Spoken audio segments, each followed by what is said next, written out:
নিজের মূল্যায়ন করতে বসি মাঝে মাঝে।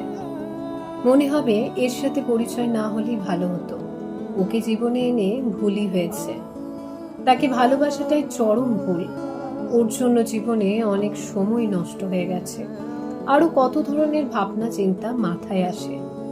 জানেন, আমাদের প্রত্যেকের জীবনে একটা খোলা দরজা আছে। এই দরজা দিয়েই চলে আসে এমন কত মানুষ। আপনি চাইলেও এই দরজা কখনোই বন্ধ করতে পারবেন না। জীবনের ঠিক আর ভুলের এই একটাই দরজা। কে সঠিক আর কে ঠিক নয় সেটা চিনতে গেলে দরজাটা খোলা রাখতেই হবে।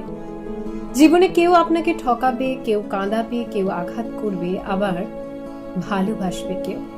তার মধ্যে দিয়েই জীবন চলবে। জীবনের এই দরজাটা খোলা থাকে বলেই অভিজ্ঞতা হয়, আর অভিজ্ঞতাই মানুষকে শেখায়। আগুনে হাত দিয়েছিলে বলেই আগুনে হাত পুড়েছিল, কারণ আপনি তখন আগুনের ব্যবহার সম্পর্কে জানতেন না।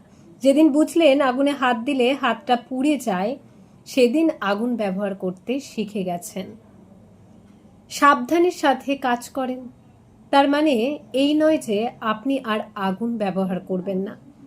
জীবনের মূল্যায়ন করুন, তবে জীবনের দরজা বন্ধ করে নয়। ওই দরজা দিয়ে ভালো মানুষগুলো আসে। অভিজ্ঞতায় আপনাকে শেখাবে, জানাবে জীবনে শেখার কোনো শেষ নেই, আর আমরা সারা জীবন ধরেই শিখি।